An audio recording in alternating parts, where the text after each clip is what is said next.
Ake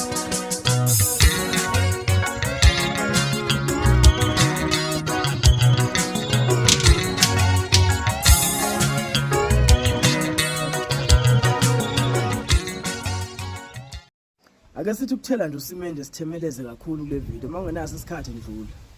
Bafowethu umtshana edumbe bezakhaya inkulumeni ngosimende. Nganza kwethu ake ngiyibeke lento icaca ithi ba because engazathi kunabantu ababelievele intweni engekho. Bafowethu nayo into engileni understand. Bonke abantu abalandela umthandeni. Bonke nje abalandeli bamthandeni usho abaphesheya kwilwandle. Akekho noyedwa umlandeli kaMthandeni ongaphuma amestiki nathi mina ngadlala iqhaza kumpumelelo kaMthandeni. Akekho umuntu ongayishaya isifuba nje mina yimi ophumelelisa uMthandeni. Akekho noyedwa zwi. Njengoba uMthandeni uphumelele ngoba sekufika isikhathi sokuthi aphumelele. Yonke into inesikhathi sayo ngaphansi komthunzi la ngisho njalo umshumayeli wesithathu.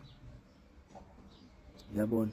So kunale mentality yokuthi kunabantu ukuyibona abaphusha uMthandeni yikho uMthandeni ekuma upper heights. There is no such thing, guys. Istrike ihlezi zikhona zazikhona kusuka kudala zayihlezi zikhona istrike. But uMthandeni wayengekho kuma upper heights. Into ebeka uMthandeni uma upper heights ingoma kuphela bafutha ayikho enye into.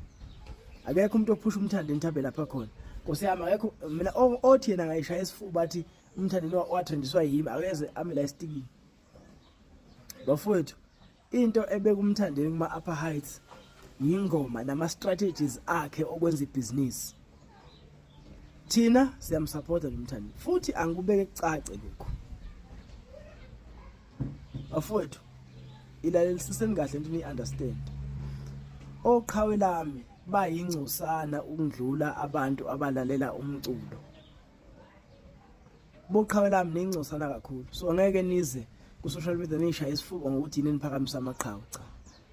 Nina into eniyaziyo ukuhlala ku TikTok na ku Facebook nidelela abantu. Nina indaba yokudlala kwengoma niyazi. Anazi lutho ngokudlala kwengoma. Bonke oqhawe lami bazi next ngokudlala kwengoma. Abantu abadlala ingoma zamaqhawe umphakathi. So uma ubona iqhawe likhuphuka kusho ukuthi umphakathi uthokozile ngalo. Uma ulibona lehla kusho ukuthi alenzi kahle emphakathini. Athi nginikeze practical example ke manje. Uma fika izolo uphushwe ngobani njengoba ingoma yakhe kumanje ku 21 million views in 3 months ubani ongaphumela obala athi mina ngiphusha umafika izolo yimi owenza umafika izolo uthi a trend. Njengoba umzukulu nealbum eshama million ubuthaphuthaphu ubani ongaphumela obala athi uyophusha umzukulu.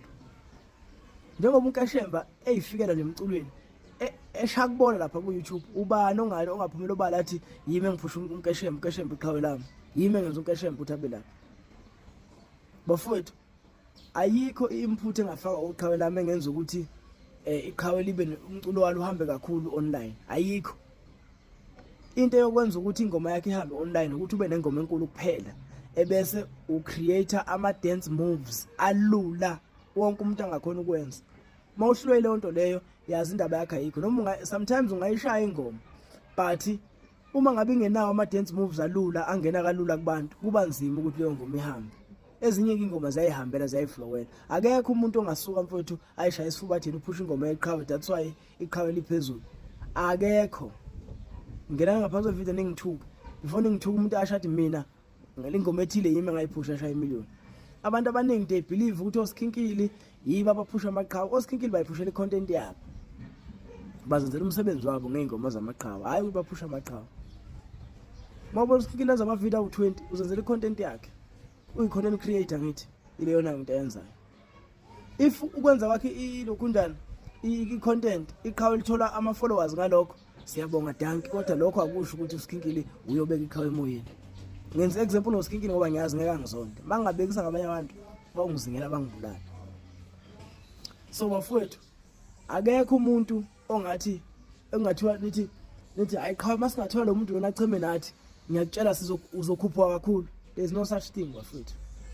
Bakhona abantu bafike bagxeka le side elingapha qede balijoyina bavele bayiphuphela baphela bathi nya.